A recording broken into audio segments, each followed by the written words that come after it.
Okay, so a while back somebody was asking me, why is the Kit Carson National Forest, which is in northern New Mexico, named the Kit Carson National Forest? So I wanted to answer that question a little bit. So currently, right now, I'm doing a long study on the Colfax County War. I literally took like 12, 13 pages back and front of notes, and I'm going to start recording it and editing it, and it's going to be probably like an hour-long video, like a documentary. The Colfax County War has a lot of layers. I had to kind of like peel back the layers, each layer one by one, to uncover the stories, the details, and understand it. And once I got an understanding, I'm going to pass it on to you guys. Well, now I got an understanding, so I'm about to make that video. So within 2 to 4 weeks on my YouTube channel, there'll be a new full screen video about the Colfax County War. But in that study, Kit Carson's name comes up. Now, Kit Carson wasn't in the Colfax County War, but he was one of the characters leading up to it. You see, Kit Carson used to kick it with a man named Lucian B. Maxwell. Lucian B. Maxwell came from Indiana, I think. He came to New Mexico and he settled in Taos.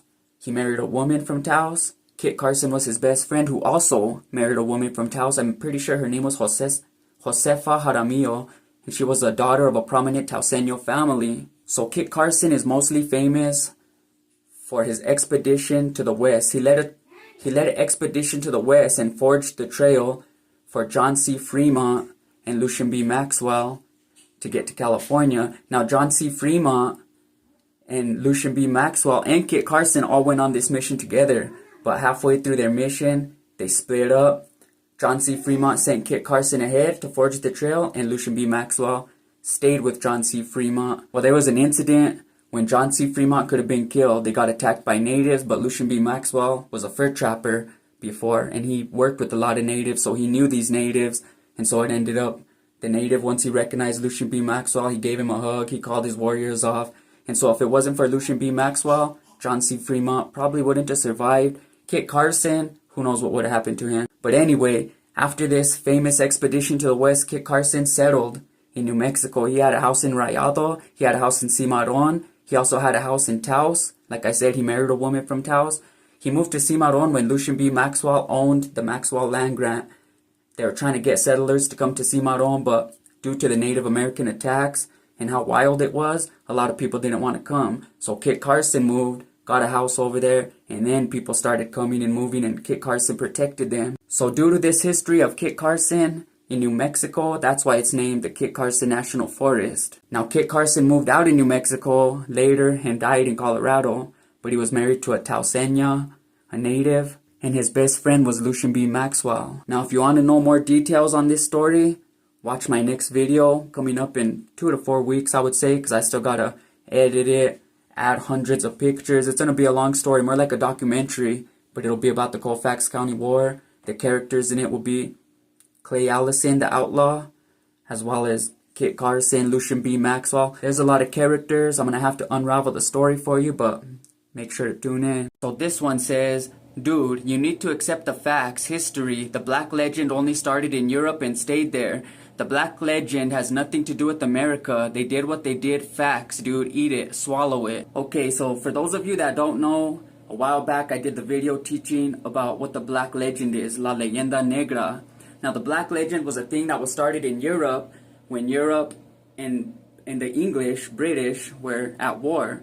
So the British people made this Black Legend saying that the Spaniards were evil people, that they were murderers, that they were killers. They even tried to say that Spain was a part of Africa and Europe didn't start till north of that, like from France, England, Germany, all that was Europe, but they were trying to say Spain wasn't Europe, that it was part of Africa, and they were like demonizing Spain, and today it's known as the Black Legend. And the reason this happened is because the English were at war with the Spanish.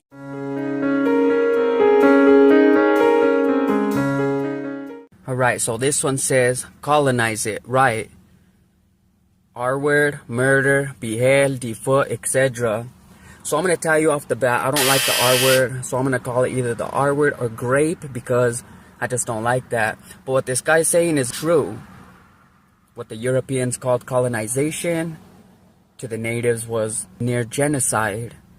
So the Spaniards did come with that attitude. They wanted to just take out the natives and claim their land, and that be their land without the natives. So they were enslaving them, they were killing them. They were murdering them, beheading them, befooting them, and R-wording them, I'm sure, in history. But I want to talk about that too. That word gets thrown around a lot about my ancestors, and that gets me mad. So when I do research, okay, when the Spaniards, Christopher Columbus and them, colonized Hispania, which was the Caribbean islands, they didn't know the language. They didn't have no way to know Taino. The Tainos had no way to know Spanish.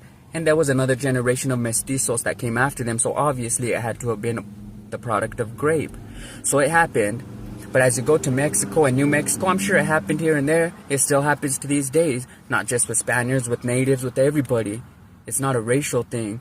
But that word is very sensitive. I hate that word because I hate sex offenders, period. But if we want to keep it real, like I always do in my history, yes, that did happen. And they did call it colonizing. But the murder, the beheading, the defooting, that happened a lot. The other word, I mean, that gets thrown around. It's like La Leyenda Negra, the Black Legend.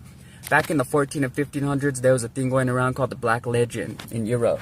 They were trying to, like, demonize Spain. So what they were doing is all of Europe had turned Protestant Christian at the time, and Spain was the last Catholic stronghold. So they hated Spain, and everybody was talking shit about Spain, trying to say Spain was dirty, trying to call them the R word, saying that everything they did was all bloody and they were just ruthless. And it's called the Black Legend. You could look it up. So what happened is they were even trying to say Spain wasn't part of Europe. They were trying to say that it was part of Africa, and that north of Spain is where Europe started. They didn't start saying that until the Black Legend days, though. They were trying to spread this Black Legend because it was more like a Protestant versus Catholic thing. So that thing came to the New World as well. And what you guys got to understand when I talk about the New World, I'm talking about it in history from a European perspective. So you got to understand, they called it the New World. It was a new world to them. Their world was Europe and all the world they knew, maybe the Mediterranean. They knew all the way to India. They didn't know there was anything west of that until they ran into it. So when they ran into it, to them it was a new world, and to them it was a discovery. Of course, to the natives that were living there, it wasn't the same. So you're always going to have that argument. But I just wanted to respond to this by saying I hate that R word getting thrown out about my ancestors all the time. Because maybe it happened, maybe it didn't. I mean, I'm sure sometimes it did happen, but it's just hard to say that it did. So you, right here, you tell me one instance where you could tell me your ancestors got R word by my ancestors. See, I'm telling you, it's not like that. It's a Black Legend. I'm sure when they first came, it happened. That was Christopher Columbus and the first wave of Spaniards in 1492 in the early 1500s. After that, it's hard to say.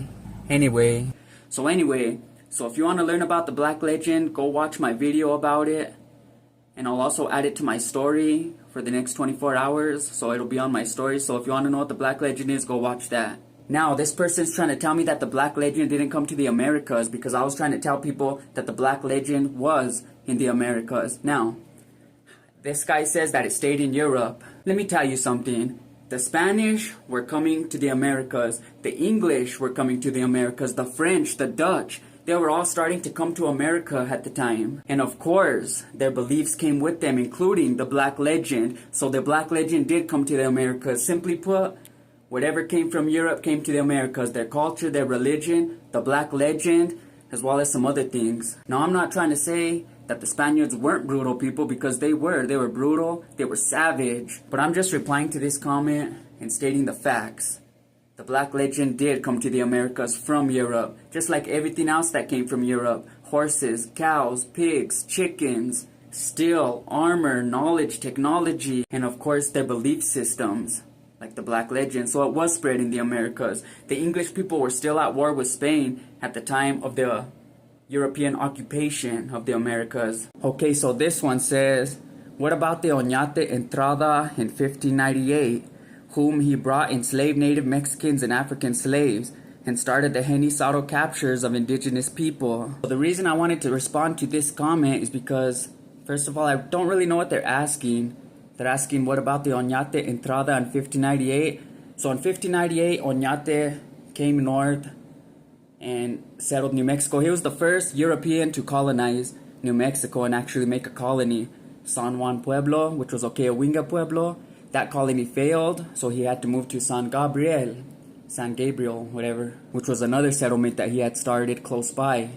Anyway, yes, he did bring enslaved native Mexicans and African slaves, as well as allies from different Mexican indigenous tribes. But I mostly wanted to talk about this. It says that Oñate also started the Genizaro capture of indigenous people. Okay, so that's where I wanted to set the record straight.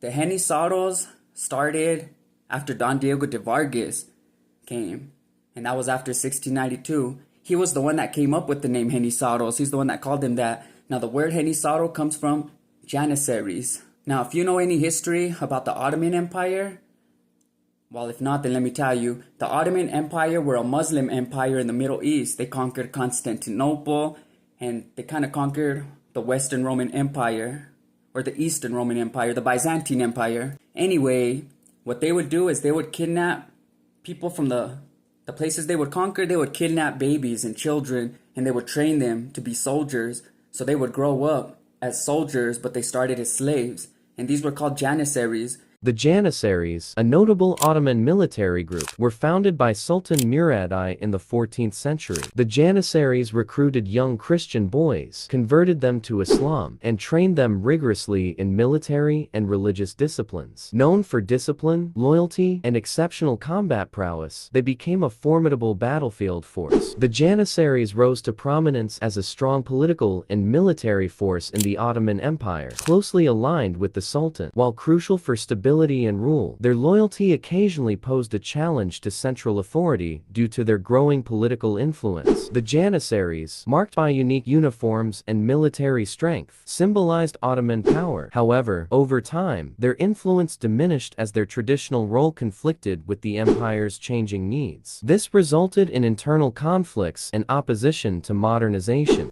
Anyway, they were taken as slaves, captured when they were babies, and then they were trained as soldiers. So that's what Don Diego de Vargas had in mind when he started capturing people from enemy tribes. He would capture natives from the tribes that they were fighting with. The Pueblos in Spanish were fighting as allies against Comanches, Navajo, Apaches, Kiowa, and different Athabascan tribes. And when they would have battles with these various tribes, they would take them captive, and those were Genizaros. Now, Genizaros were slaves, but they had a time period where they were freed. So like say they took you, you became a Genizaro for 10 years. Then in 10 years, you could stay working wherever you were working as a slave, but this time you had to get paid money.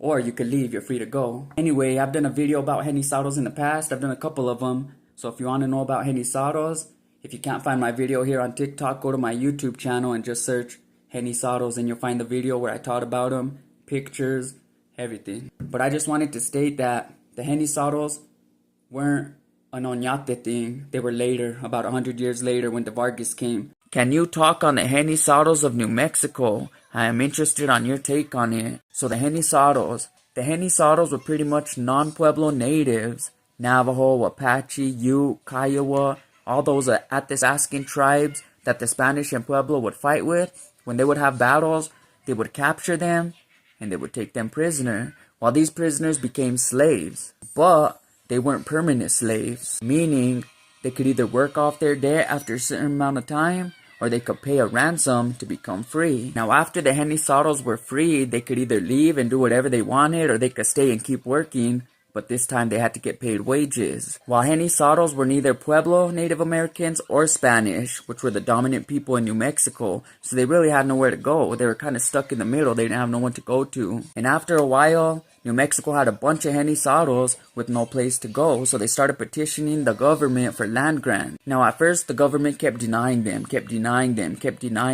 They were mostly afraid that they would band together and revolt. That's what they were trying to prevent. But in the 1700s, there was a governor named Velez Cachupin. This guy would advocate for the natives, for the Genizaros, for the Pueblos, for good treatment, for peace. He wanted peace among the Spanish and the natives. When he was governor of New Mexico, he had peace, not just with the Pueblos, but with all the Athabascan tribes surrounding as well. And the way that he had peace with the Pueblos is he would offer them protection, justice, and let them practice their own religion. Those were the three main things. And he tried to teach the other governors after him, but they didn't follow his example. So all the natives wanted was protection from the Spanish government, justice when something happened to them, and to practice their own religion.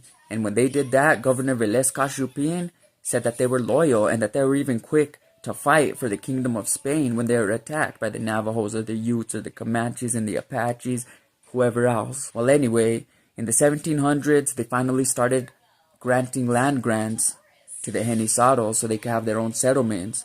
Abacu was one of the land grants. It was a Genizaro settlement. Barrio de Analco in Santa Fe, that also became a Genizaro settlement. So Barrio de Analco was first built and settled by Tlaxcalan natives who came up with the Spaniards. But in 1680, the Pueblo Revolt forced all the Spanish and their allies out, including the Tlaxcalan natives. Well, when Don Diego de Vargas came back and reconquered New Mexico in 1692, Barrio de Analco was resettled, but this time it was resettled by Genizaros. But anyway, I hope that answered your question on who the Genizaros of New Mexico are.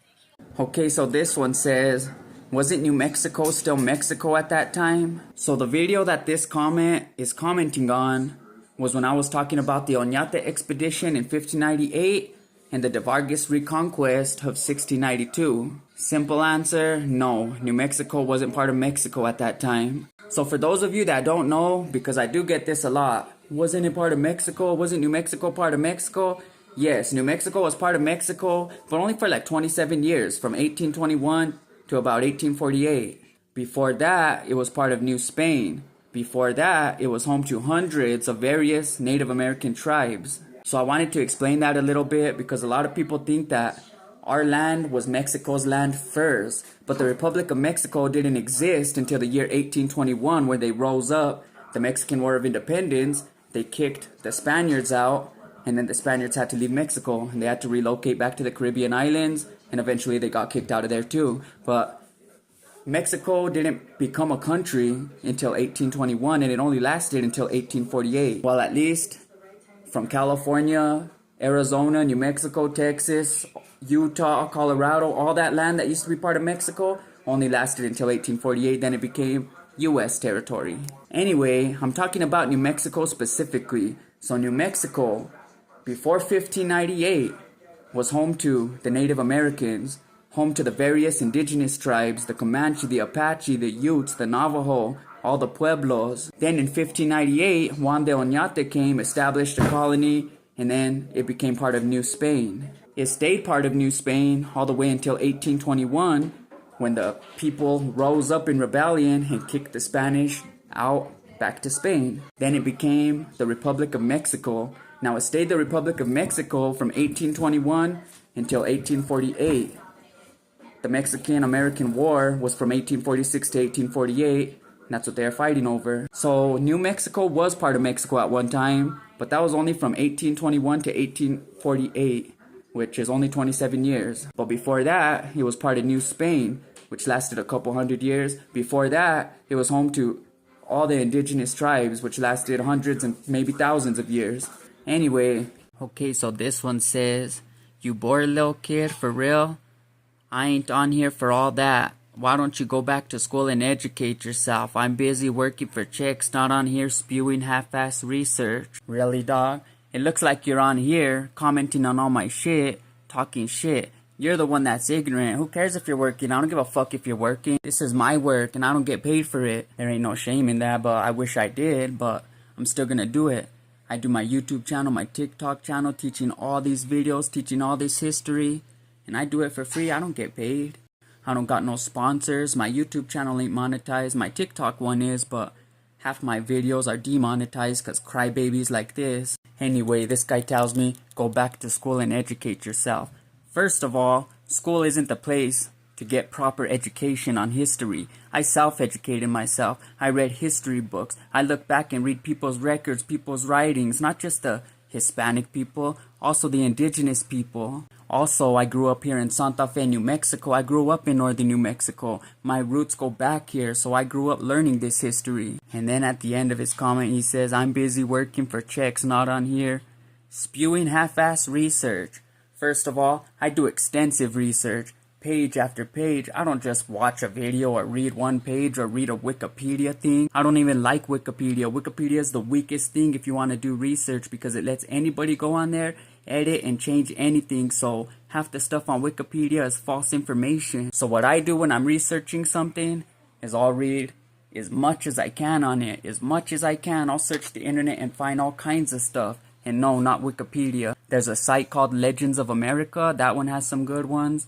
Also the Britannica Encyclopedia. There's so much stuff besides Wikipedia. But I'll read article after article after article. I'll cross-reference. I'll watch different videos. I'll get the whole story in my head before I tell a story. I'm not just like these idiots on YouTube that watch a video and then think I got the knowledge. First of all, you don't even know who's making these YouTube videos. You don't even know if they're doing their research right or if they're just getting it from something they just heard.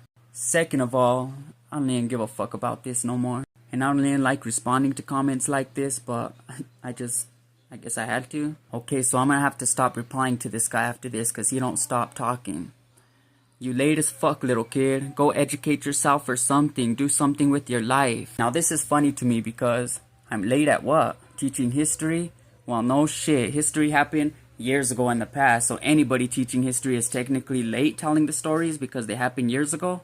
And second of all, go educate yourself or something. Do something with your life. Well, I am doing something with my life. I'm married. I'm taking care of my daughter and her sister. I'm busy teaching history, doing research, trying to give knowledge to the people of New Mexico about who they are, what their culture is, where they're from, where they come from. Now, if you don't care, I don't care. Why the fuck should I care how you feel? And all your comments do is give me some more material so I could reply to your comment. I could talk some sense to you or talk some shit to you, however I feel, a little bit of both. I don't like ignorant people. I can't stand ignorant people, especially ignorant people that think they know everything. Even ignorant people that think they know a little bit about something. At least ask a question and let me educate you instead of coming at me acting like you know everything, because most likely, more likely than not, I'm going to counter-react to everything you say and school you and make you look stupid, at least make you feel stupid. You're the one that's going through my TikTok and commenting on all my shit, bro. I don't care about you. I'm responding to it because, boom, now I got another video, and boom, now it puts a couple dollars in my pocket, so, bueno, tragedy.